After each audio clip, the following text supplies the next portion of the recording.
Make Maharashtra great again in a different way. So, as we all know, last year the Honorable CM announced that Maharashtra achieved $500 billion of GDP. That was in July 24, and it aspires to be the first state in India to achieve the $1 trillion USD target. Also, as part of the research that I was doing for this, I noticed that a lot of connection with the number 3 that is coming up, because recently at the World Economic Forum, the government signed MOUs worth 3.05 lakh crores. We are talking about new projects like the third airport, the third Vadavan port, which is the third major port of Mumbai, of Maharashtra. We are talking about third Mumbai, and we had a lot of people from Metro Line 3. So I guess there is some providence associated with that. Anyway, so moving on to the topic of the discussion, it's around sustainable urban development in Maharashtra. As you know, this is the UN Decade of Action on Sustainable Development Goals. SDGs 7, 9, and 11 directly correlate to the topic of our discussion. And I would like to take a minute to just introduce one by one our esteemed panel members, starting with Mr. Sameer Unhale. He is the State Joint Commissioner, Municipal Administration, Government of Maharashtra. Sir, welcome you on stage. Mr. Unhale is currently serving as the State Joint Commissioner, Municipal Administration, Government of Maharashtra. He brings over 28 years of experience in urban governance. His major area of focus includes urban infrastructure development, poverty alleviation, sanitation, and smart city initiatives. He has held leadership positions such as State Mission Director of Swachh Maharashtra Mission, Municipal Commissioner and CEO of Smart City. Welcome, sir, on the dais. Next, I would like to welcome Mr. Afzal Hussain Khan. He is President, Urban Infrastructure Division of Kalpataru Projects International. Welcome, sir, on stage. Mr. Khan, currently leading the Urban Infrastructure Division at Kalpataru, has over 35 years of experience in the infrastructure sector overall. His career includes a tenure at L&T, where he served a long term. He contributed to major infra projects, a lot of which around Mumbai also. And he's a civil engineering graduate from NIT Rourkela, and he carries vast technical managerial expertise. Next, I would like to welcome Mr. Vibhav Joshi. He is Chief Operating Officer of Padeco India.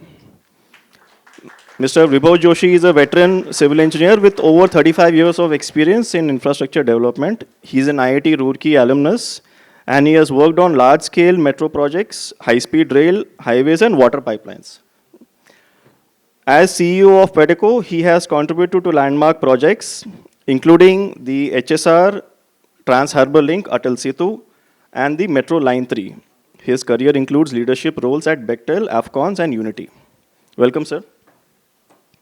And last but not least, I would like to welcome Mr. Rahul Sharma, Executive Vice President, Urban Spaces SBU in Tata Projects. Welcome, sir. Mr. Rahul Sharma carries over 27 years of experience. He is currently serving as Executive VP, Urban Spaces, and at Tata Projects, overseeing diverse projects across buildings, manufacturing facilities, data centers, and airports. His career spans leading firms like Worley, Jacobs, Triune Energy Services, and his expertise is in strategy, operations, and technology integration. So with this esteemed panel, I will just like to start off with the question answers, and we'll have a last 5-minute gap for the Q&A with the audience. So first question, sir, Mr. Sameer Unhale. So just want to pose to you on the, keeping in line with the theme of this panel discussion. So if you can just share your thoughts on why sustainable urban development is critical for a state like Maharashtra, particularly in its major cities like Mumbai, Pune, Nashik, Nagpur. सर्वप्रथम मुंबईमध्ये आणि महाराष्ट्रामध्ये जमलेल्या सर्व urban 25च्या डेलिगेट्सचं स्वागत करतो. I welcome all of you to Mumbai and Maharashtra for these festivities of sharing ideas and exploring serendipities. So thank you for the question. Of course, one disclaimer is in required. What I'm saying is my own personal opinions and not to be construed as the ideas or opinions of the organizations I supposedly represent. On question of Maharashtra urbanization sustainability, Maharashtra is one of the most urbanized state in India. The 2011 figures were around 45% of urban population, but now it's estimated we should be above 60% of population staying in habitats of urban characteristics. So that's a slight difference we need to understand to move out of this debate of urban versus rural. There is nothing called urban versus rural. What you are seeing is habitats of different characteristics, some of which we claim define or describe as urban, some as rural. So this urban versus rural dichotomy has led to a lot of sufferings probably in this country, and we need to shift out of this urban-rural dichotomy and move to habitats. That's the reason why United Nations doesn't have an organization called urban, it has habitats. That's UN Habitat. So that's, I think, probably first thing we could look at. And once we try to look at the dynamics and growth of habitats, say in Maharashtra, and sustainability, we come out of these traps of rural-urban dichotomy. Of course, what would be an urban characteristic is something which is of more populous, more population density, more probably people with non-agriculture occupation. So that's the census definition of what we claim to be urban habitats, and else is otherwise. On sustainability, probably the word for sustainability is Sanatan. In Sanskrit, what you call as sustainability, it's Sanatan. That something doesn't change, which constantly moves. So what we are actually looking at is to reduce the impact of biodiversity destruction, A. B, reducing the pollution of water, air and land. And 3, of course, in last 10 years, we have this discourse of carbon and climate change, which is coming up. And as Phani mentioned, the Sustainability Development Goals, which seems to create a broader perspective as to what ideally a development and welfare should mean for people staying in habitats with urban characteristics. So when we look very briefly, because we have very distinguished panelists here, I will try to be limiting in the point. What we are looking at is, as was mentioned, energy consumption, what energy we are consuming, whether it is based on fossil fuel or then renewable. That will be one element. Second, of course, the basic quality of life, which means education, shelter, and medicines, of course, health, shelter, food security will be second layer which has to be ensured. C, of course, as we said, the minimal or least possible destruction of biodiversity and least possible carbon emission or the carbon intensity of the economy, as we call it, could be a broader framework in which we'll try to look as to how an sustainable urban development or sustainable habitats with urban characteristics could go. And of course, the next 25 years, because municipal setup by and large is of 1850 vintage. The first municipalities in India came in 1850, when that first act of municipalities was passed in 1st Jan 1850. So that's the reason you see municipalities in India from 1851, 52, 53, 55, whatever. And a lot of, probably no point in going history lesson, but the actionable here is what we are essentially need to do in next, say, 25 years, from 2025 to 2050, or as Amrut Kal is what we look at, is efforts in which the ability of the institutions is strong. Secondly, the processes are efficient. And thirdly, it is whole of the society approach. So the lowest hanging fruit of disclaiming yourself of any responsibility of your surrounding is easiest. And then pushing everything on government is a mental setup. We need to change. We all are a part of the same city, and each and one of us are equally responsible for making the city sustainable. So I think I will stop at this. Thank you.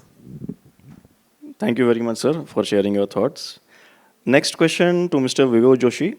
Sir, what would you say are the immediate needs to ensure that urban growth will align with sustainability goals? Well, I have discussed this topic exactly a year ago at ISC Bangalore, where there was a particular conference on sustainable development.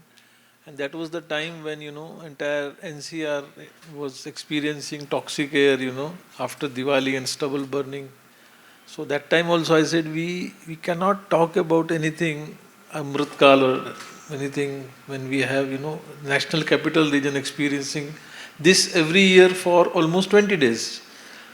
So, I mean, we can talk about metros, we can talk about world-class infra, but if every year we are having this, thankfully not in Bombay, but in Delhi, in and around Delhi, then, we need to really seriously think that are we there or we are still, we have a long way to go, to achieve that goal. And around that time only, you remember we had an experience in Uttarakhand where, a tunnel was being drilled through the fragile geology of Himalayas, and 20-25 people were trapped there for good 3 weeks or something like that. And most ironical thing was that just to bail them out also we had to use an illegitimate method of that whatever you call it, monkey drilling method or something. Rat hole mine. Yeah, so rat hole mining or something. So I mean, people had to be called from Jhansi to salvage that situation. So I mean, sustainable development, yes, sounds very good. And one thing I am very clear, you cannot stop development for these reasons. One has to strike a balance, Not we are in Maharashtra, in Mumbai, in some of the projects where we have seen how projects have suffered. We are a part of Line 3 where there were issues about RA. I am not getting into the debate of merits, demerits. We are a part of high-speed rail, popularly known as bullet train project, where Maharashtra side of the project was on hold for a very long time for the reasons of land acquisition as well as forest cutting, environmental clearances and all. So, I mean, focus is on things, which are not sacrificed for the sake of development or pace of development. So to that extent I'll say, because we are working in Mumbai region only for many funded projects, and in funded projects lot of thrust is given on sustainable aspect of the development. If you compare a funded project and a non-funded project, I will not give specific example, but I am doing two similar kind of projects in this city. One is a funded project by JICA, another one is not a funded project. The quality of supervision that we have in terms of particularly the sustainable part of it are quite different, So, sustainable development, particularly, and also when I'm saying development, it cannot only be physical infrastructure development. We as Padeco, in fact, work on other parts of development also, which is that like in many states, not in Maharashtra, we are also working with forest departments. In Gujarat, we are working on ecosystem restoration project for Forest Department of Gujarat government. Likewise, we are working for forest cover improvement in Orissa and also in Sikkim. So somehow Maharashtra is still not seeing investment in forestry sector, healthcare, education and skill development, because when you talk about development, it cannot only be physical infrastructure, but it also should be in social sectors like education and all, where we still don't see funds coming from agencies like JICA and all, whereas some of the other states, particularly northeastern state, get a lot of funds. And when those funds come, not only social sector develops, but also the quality of supervision that happens, or the quality of thrust that you see on sustainable part of development is also better. So the idea is to learn from those experiences, use them on other projects also, and for that we also need while I was talking to you the other day also, we need a unified agency, In this city only, we work with 3 different agencies for developmental projects. That by itself is a debate.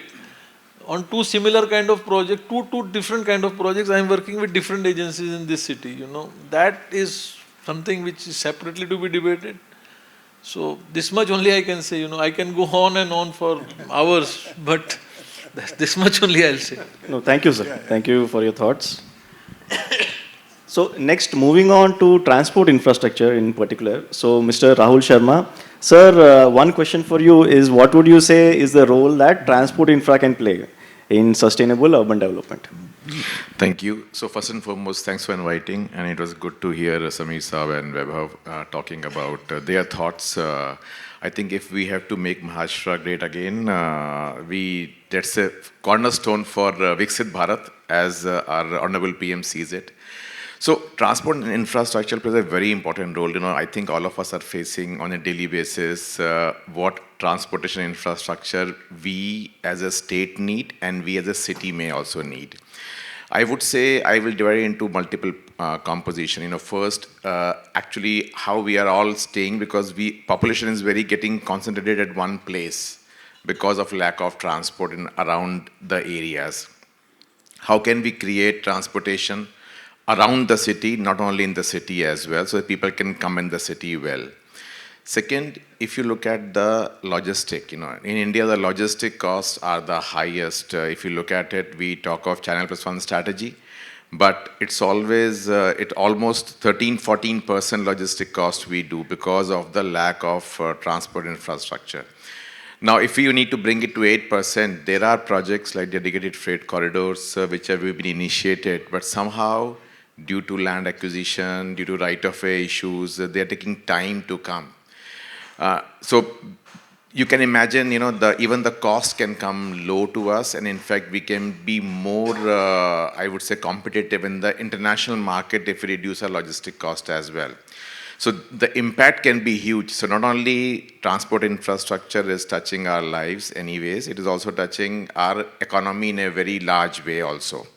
So with that in mind, I think another area I would like to, say about not just economy or not just, touching our life, even the kind of growth, India is a developing country, the kind of habitat, I won't use the word urbanization, even the kind of habitat growth which we are observing, we really need something. And today, in today's time, we are talking of speed. Everywhere, we are talking of building infrastructure very, very fast. If I am not able to transport things well to create that infrastructure, I won't be able to do that properly. So even for creating and developing the country and reaching the developed, making the country's economy as 5 trillion, Maharashtra economy is 1 trillion, will become a huge challenge. Fortunately, within Maharashtra, not only Mumbai, we have large cities like Pune, Nagpur, Nasik, all can soon become Mumbai if the transport among these cities become really, really good and we are able to connect like hotspots. So I think not just developing transport, developing it sustainably is very, very critical from my point of view. Thank you, sir. You touched upon the challenges.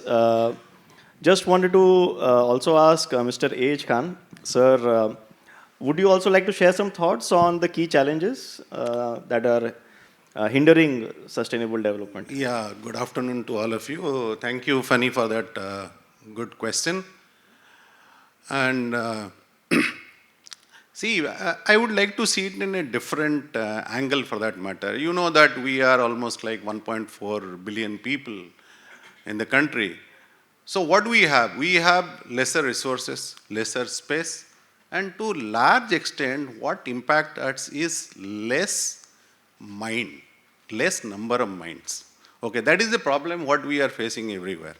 Okay, as you all of you know, I think it has been talked, Mr. Sameer had talked about, Vibhav, Rahul, they have already talked about it, is that there are many issues when we come to urbanization. Okay, urbanization or habitation areas, what we call it. You know that infrastructure, facility is a problem, affordable housing is an issue. Of course, the environmental concerns are there, slum formation, water is an issue, wastewater treatment is a problem. So anything and everything, you look at it, there is a resource crunch. So that we need to address. So until unless we go down to the root cause of it, like in earlier panel discussion they were talking about, until unless we go down to the root cause of the issues, we can't solve this issue.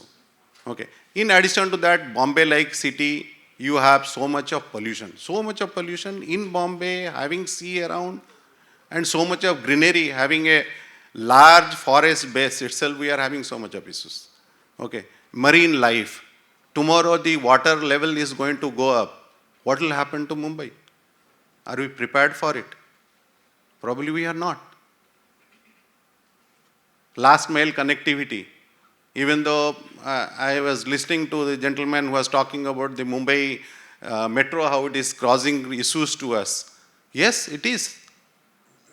There are many more things to be addressed before we take up a metro. 1998, metro started in Delhi. And 2002, it was the first line was commissioned. It was around 8 kilometers or so it was commissioned. When did we start in Mumbai? When it was commissioned. Almost 300 kilometers of metro line is being constructed. 2015, some of the lines which started off. Today we are yet to see the light.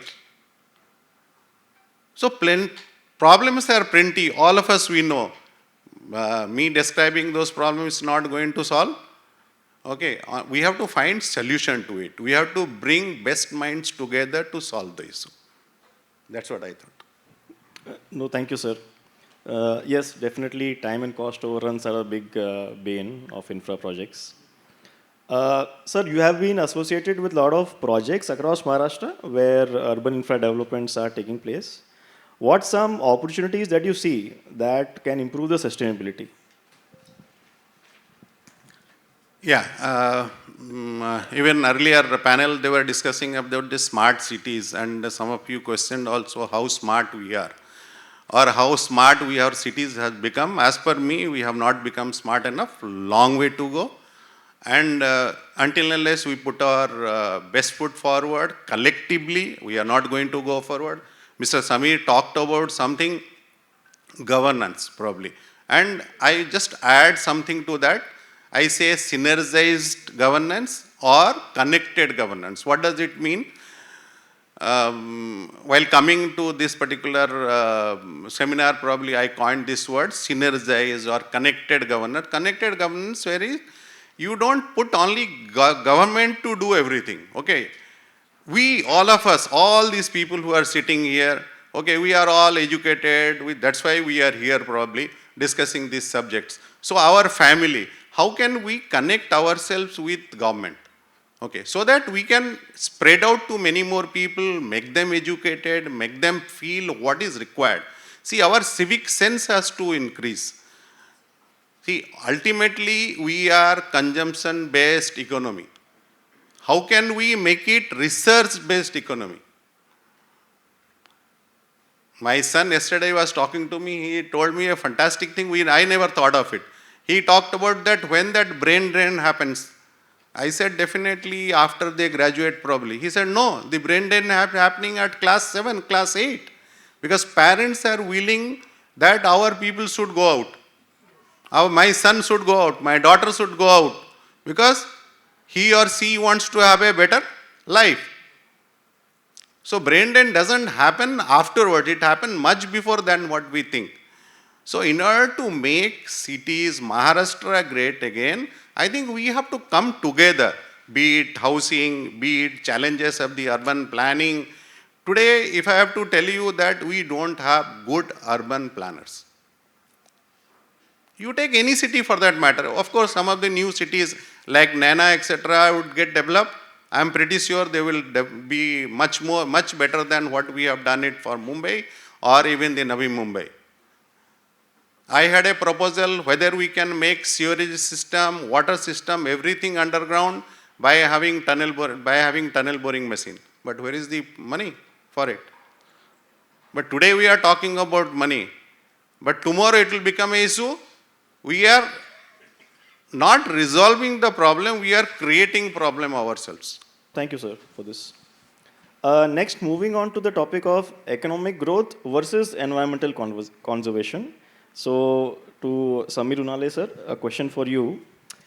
So, it is more upon what can be done to catalyze the virtuous cycle of economic growth and environmental and climate opportunities for cities in Maharashtra, because we are leading up to Amritkal 2047 vision.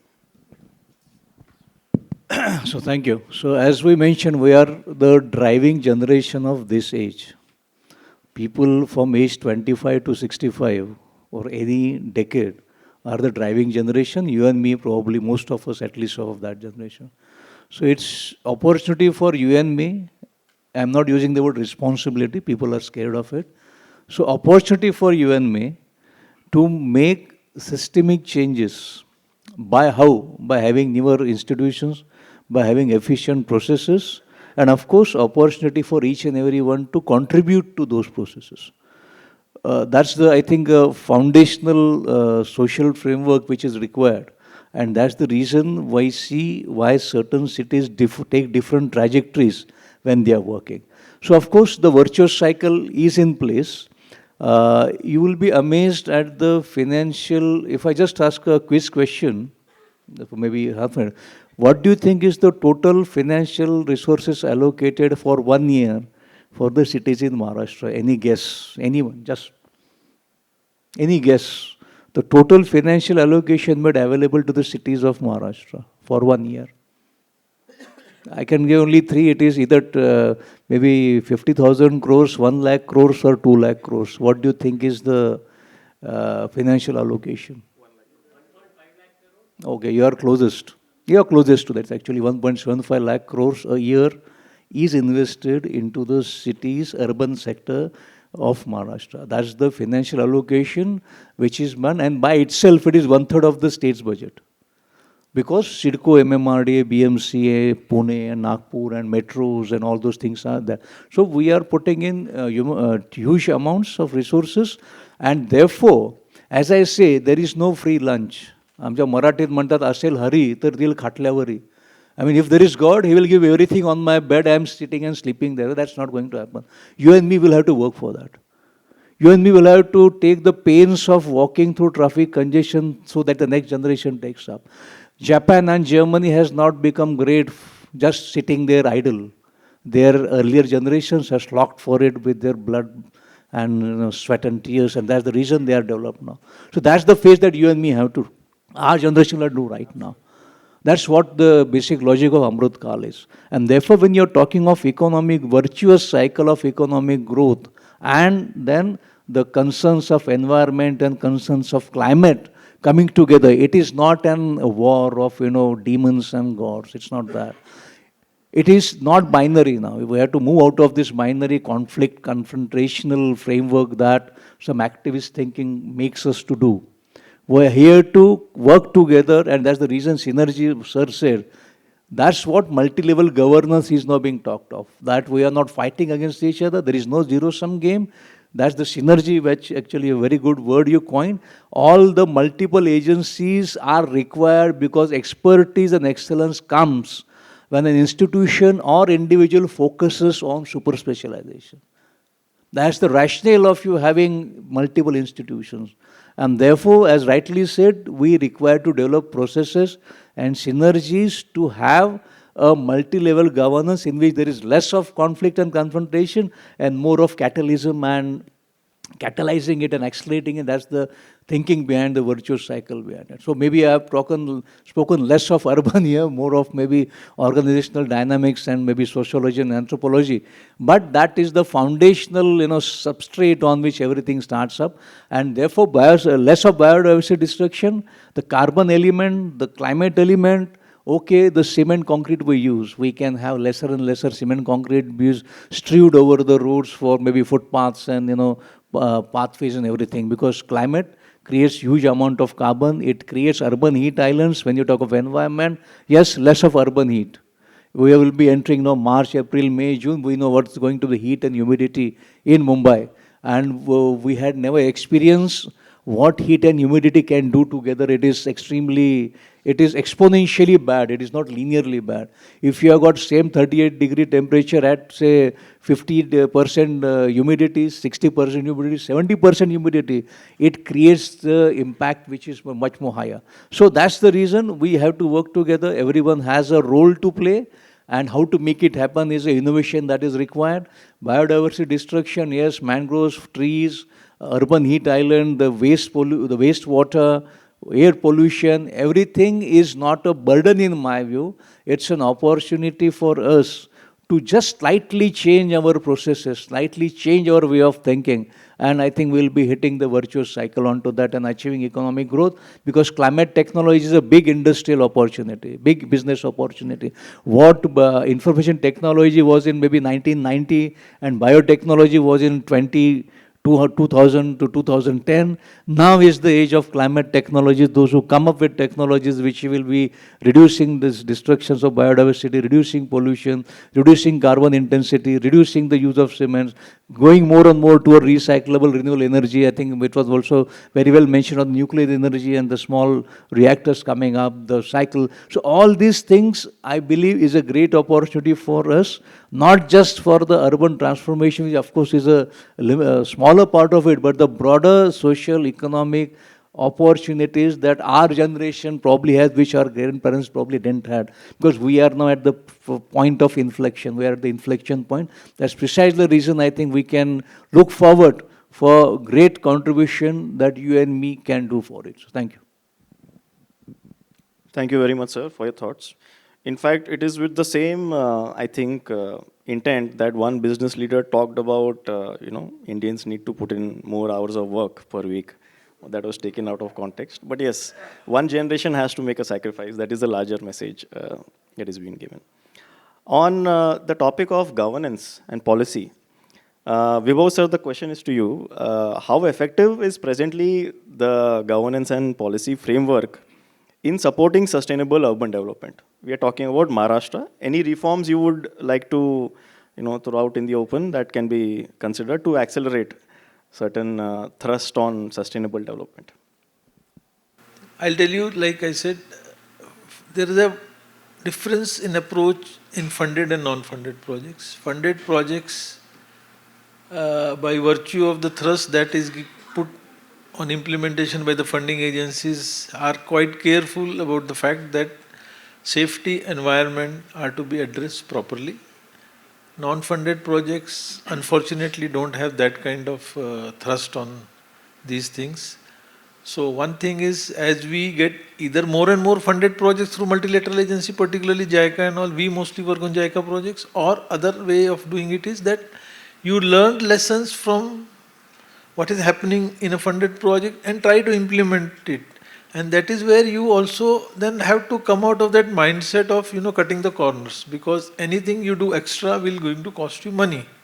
For example, I'll tell you, in some of the JICA funded projects that we are doing, there are people being deployed for things which are unheard of.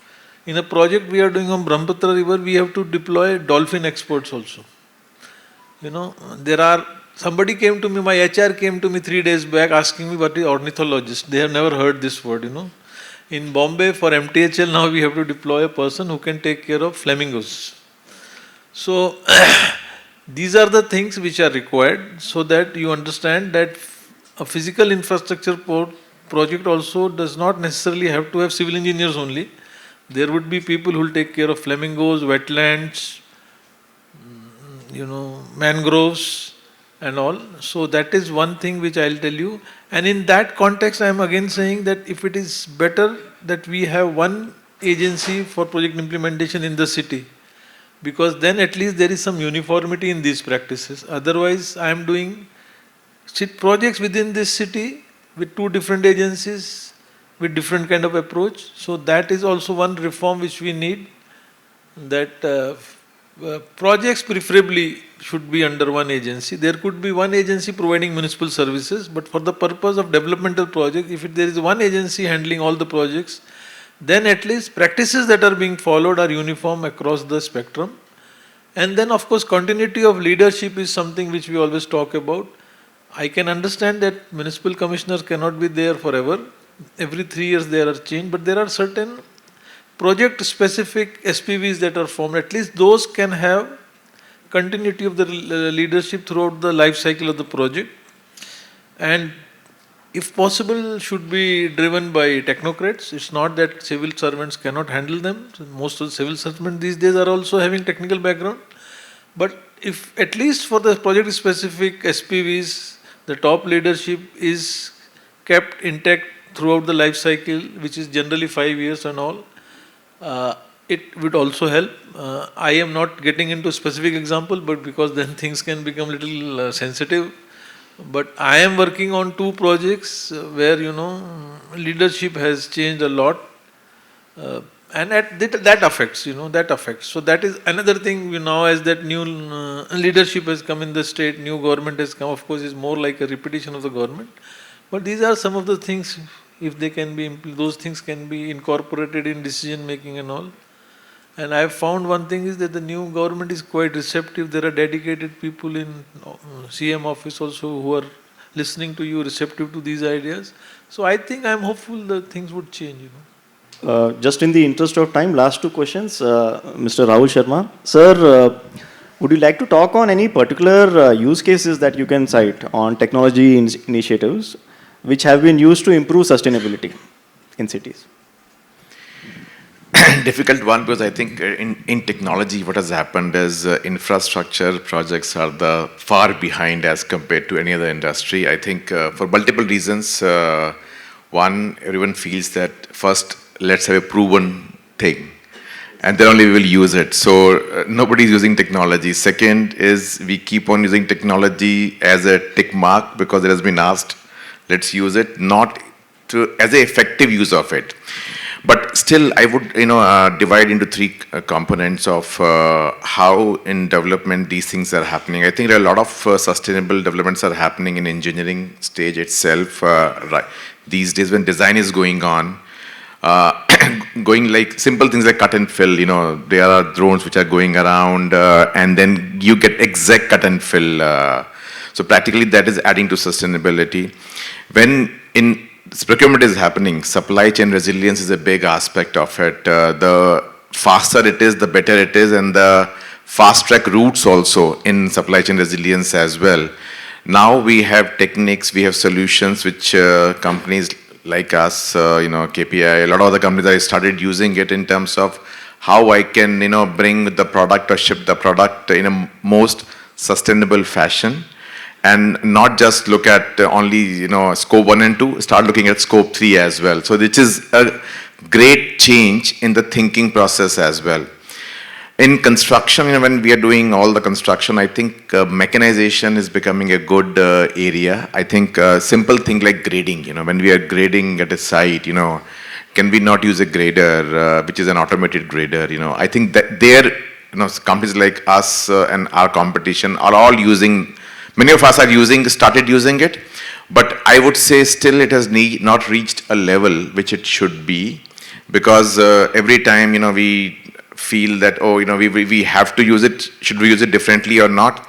But I think, I will leave it at a last point highlighting that today it is a need, because earlier we had to kind of, in India, the 1.4 billion people, as Mr. Khan mentioned, still, we don't have the workforce to do projects. Earlier, we had white collar, blue collar. Today, now we have addition of grey collar. Nobody wants to go at site, work on projects. They would prefer to deliver things, because that's where they can use a mobile, work on it, and whenever they want, they can deliver it rather than standing in the heat. So mechanization, I would say, use of technology is not no longer a requirement; it's a necessity. And that's why it has to be mandated. So somehow, whatever use cases we are seeing on different projects, which is limited to, I would say, 5%, it has to expand to 50%. But there are many, I would say. No, sir, appreciate. The use of automation in construction is definitely very much important. In fact, a lot of disincentive now exists for labor not to work at site. I will not go into specifically what those disincentives are. But closing question, sir, to Sameer Unhale, sir. So overall, could you, given your vast experience in Maharashtra, of course, what lessons can other cities learn from successful initiatives in Maharashtra? Any specific use cases among cities can you cite for improving sustainability? Yeah, I think the list will be innumerable, and I think all the cities all over the world are doing some good thing. And actually, the last panelist also said that need to share the experiences. So a lot of platforms are existing, and I hope there will be. So one, I think what Mumbai did, because we are sitting in Mumbai, the way conceptualization of urban mobility has happened. If you just look at the way it started, probably with the first trams came in 1870, 1880. the first horse-pulled trams that Mumbai had. And now you are reached into a phase of maybe metros, multiple metros, and maybe 5 to 7 years down the line, even Mumbai will have a 300-kilometer metro. It's then it will start showing its actual optimal utilization of this thing. And this transition is a learning experience. Because once very often urban development gets fragmented into projects. And the overview of the multiple projects and their interrelationships is a very important synthesizing and integrative part which somehow needs to be done.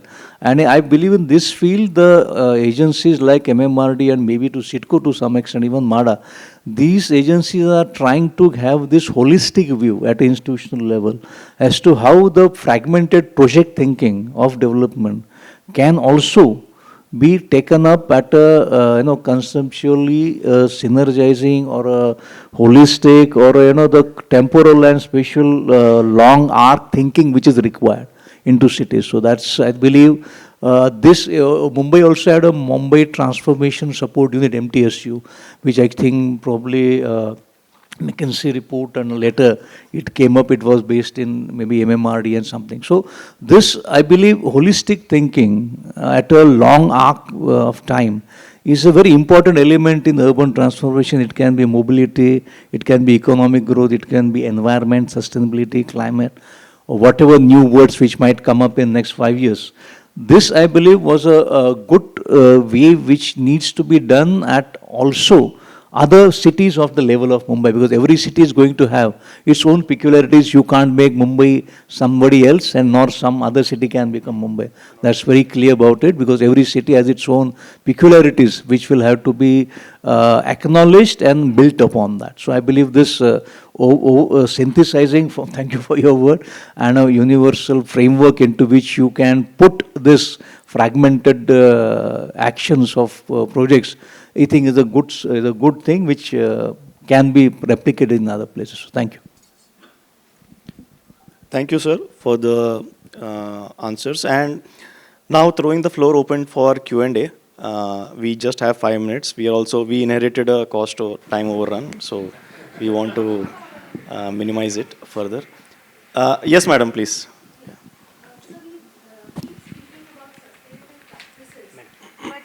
Until and unless those practices are actually made to be implemented, like putting them in the specifications, I don't think so any contractor will really, follow them. So what are the steps which are taken where, we make these changes in the specification and make it a part of the contract so that, these are mandated? So are there steps which are taken up in this direction? Yeah, Khan sir, please. Yeah. I think I was eager to answer that question. I thought you will ask some point of time or other. Okay, good that you have brought it up. See, what happens in any kind of a project, there are generally 4 stakeholders. If I put it in basket, probably there are 4 stakeholders. First one is the implementing authority. Implementing authority may be employer, may not be employer. Okay, so then next one is employer. Third one is your authority engineer or GC, whatever you call. And fourth one is definitely the contractor. Today's scenario, what we are trying to do, we are trying to overlap each other's responsibility. There is no clarity in thought who should be doing what. Okay, that is point number 1. Point number 2, there is no point in scoring over each other. Okay, there is no point in getting into litigation and trying to solve it at a later date. We need to fix it up. If you are better than me in a particular subject, you handle that. Why should I get into your shoes? If my expertise remains in construction, let me handle the construction. Why should I get into that? So until unless we understand this aspect of a construction, even in life also, until unless we understand this, we will be messing up everything. I think that answers your question. What are the processes, what are the steps which are really being taken up in this direction? First thing that we need to realize this, and we have to put it in piece of paper, be it a contract, be it any other form. Definitely Yes. we are discussing so-called problems in Maharashtra. to me it looks sustainability is too far to be used for Maharashtra at present. At present, we have the very, very basic problems in Maharashtra. I'll just give you 2 or 3 examples. You go from Western Express Highway to Borivali Station, Malad Station, or even to so-called airport. In the evening time from 8 o'clock to 10:30 or 11, it takes more than half an hour to reach there. And in the same way, you go to Dadar, you go to Kurla, you cannot walk. You have to take your car to the different things. Now imagine how much carbon dioxide and things we are emitting to the environment. It compensates all sensitivity talks which you are talking in that. So my question is, Mr. Khan told there is no urban planner in Bombay. I think 101% true. Again, I will give the. I have a company in Vikhroli West, which is the industrial hub. 1,000 crore worth of companies' offices are there. BMC office is next to that. Every day, when we go on the Parkside Road, there are 3 lanes from one side, one from the other thing, no divider. Then there's a Bhimrao's photograph around that. All dust is and parking is done. Nobody is saying that. What is the role of MLAs? What is the role of this thing? Whether a MLA understand what is sustainability? So take care of. So the question needs. is this, that I mean, very honorable person is sitting there. If you can pass on that message, that in the pass on that. एक minute अभी हिंदी में बात करता हूँ आपसे. ये भाषा के अभी हिंदी में ही करनी पड़ती है. क्या है कि हर चीज़ एक तो आप समझ लीजिए कि इंग्लिश बोलने वाले कार चलाने वाले यानी महाराष्ट्र नहीं है. पहले समझ लीजिए कि क्या होता है कि it's easy to just criticize and enjoy the sadism of criticism. That's one thing. Secondly क्या है, हम सिस्टमिक लेवल पे बात करना जब चाहते हैं तब आप डेटा ड्रिवन बात कीजिए. नंबर 2. नंबर 3 क्या हो जा रहा है कि आप 2-3 मेरे को लोकेशन बता रहे उसमें ये नहीं हो रहा. क्राइंग तो यार elitism and snobby scotch drinking crying is not my dear sustainability. समझा? काम सुन लो अभी, सुन लो. काम सवाल क्या आता है इसमें? सवाल क्या आता है कि हम अब क्या कर सकते हैं. रोने के लिए तो बैठे ही है ना. रोते बैठेंगे ये नहीं हो रहा, वो नहीं हो रहा, ये गलत कर रहा है, तुम गलत कर रहे, वो गलत कर रहा है, मैं गलत कर रहा हूँ. अभी सुन लो कि सवाल आपने पूछा, अभी बैठ जाए, जवाब मैं दे रहा हूँ अभी. ठीक है, आप जवाब को डाइवर्ट कर रहे हैं. नहीं, हम बताना यही चाह रहे हैं कि आपका ये दूसरा सवाल है, वही टेनर में सवाल है आपका, कोई हर्ज नहीं. आपको आपने पैसे देखा है तो आपको हक है सवाल पूछने का, नो इश्यूज अबाउट इट. मगर ये जब हम 100 लोग बैठे हैं, 100 लोग बैठे का सोच ये कॉन्फ्लिक्ट, कन्फ्रंटेशन और निगेटिविटी में जा रहा है. इसलिए मैं ऐसा बात कर रहा हूँ. हम यहाँ जमा हुए हैं सोल्यूशन निकाल के लिए. सोल्यूशन निकालने के आप बताइए आपको क्या सोल्यूशन देना है. मैं वही सोल्यूशन दे रहा हूं. गलतियां या गालियां देते बैठते थे. हम सोल्यूशन दे रहे हैं, तो गालियां नहीं दे रहे. सोल्यूशन देने, अभी सुन लीजिए आप, सोल्यूशन देने के लिए आप बोले कि प्लानर मुंबई में नहीं है, गलत इन्फॉर्मेशन पे आप बात कर रहे हैं. महाराष्ट्र में प्लानिंग का कायदा 110 साल पहले हुआ है.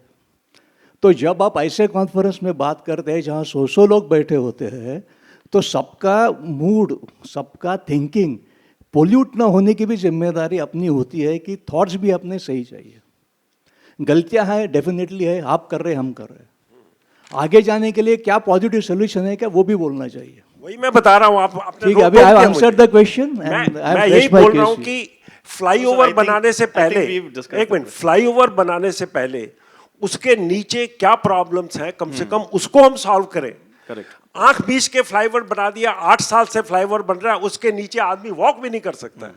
सो ये अर्बन प्लानिंग की प्रॉब्लम है. No, sir, we ये काम करने की प्रॉब्लम नहीं है. सस्टेनेबिलिटी इसमें नहीं आती है. Please. Yeah. I think the gentleman at the back. I'll just come to you. Hello. First of all, I'm thankful to all the allied panelists who made a good say here. It was really knowledgeable. One of the things Mr. Sameer has said that one of the opportunity in the challenges is about climate technology we should work upon. So I wanted to ask all the panelists or him, I also wanted to know what are the three takeaways of the top opportunities we as individuals here or the organizations which we can work upon or we should think for bringing that or making sustainable urban development. That is my question. Three top You're asking opportunity for top takeaways. 3 climate opportunities, or is it? If there are in climate technologies or apart from climate technologies as well, top 3. Top 3 opportunities. Yeah. Okay. I mean, anybody can take it up. Just any examples you can cite. Renewable energy and water purification, water treatment are two immediate things which can be worked upon. Of course, 3 is the climate, the temperature आ जाता है. AC, use of AC, using civil construction or interior whatever which will reduce to lesser air pollution and less of urban heat that is generated around. So that 3 I can think of. Sir can. Please, sir. Rainwater harvesting. Sure, sir. We just have time for a last question, I think. Yeah.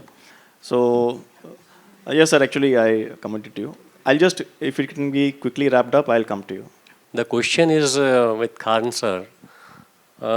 You just told that we don't have the money to execute as per your bosses or groups' concern regarding the sewage treatment or whatever it was. So will that answer remain constant or in the future you will be, I mean, there is huge disparity between two different kind of people. For example, for one person, the affordable housing is of 10 lakhs rupees kholi. For another person, and very few, it is 150 crore duplex, which is affordable housing. So how you are going to manage this? I mean, we are just putting our money to some pockets which is not required, and you are wasting your money for premises like Worli or Malabar Hill or whatever XYZ. And then some is with North Bombay, which is too less as far as prices are concerned. So this kind of drainage of the money is definitely going to mean a lot, I mean to say. Sir, your question is basically? How this can be overcome? How this kind of things can be overcome? Okay, I'll answer that. See, point is that as far as this social inequality is concerned, that will continue to remain. Okay, we will not be able to resolve it for good.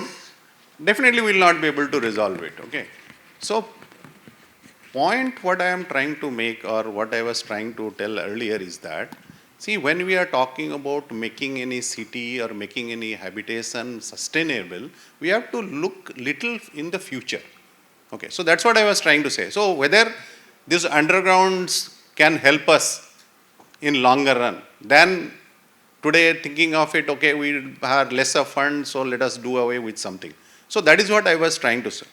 So you have to look beyond a point, maybe 25 years, 30 years, 40 years, like other countries they have done. So that is what we have to do. That's it. Yeah, please, last question to that girl. Yeah, sorry. Hello, sir. My name is Roshni. I have just started an initiative, Green Cities of India, which is like addressing some of the challenges that we discussed today. But it will become more effective if we have some government regulations, like state and central government regulations, around having a mandatory green cover in the new and the redevelopment projects. So do you see it coming soon to have mandatory rules and regulations? Because it's happening in some countries around the world already. Public policy is led by public. Public policy is led by public. Just think on it and try to work on it. It will happen. Sir is saying you can write to him, maybe. No, sir. I'm just joking. It was extensively discussed. The DP was shared for public consultation and...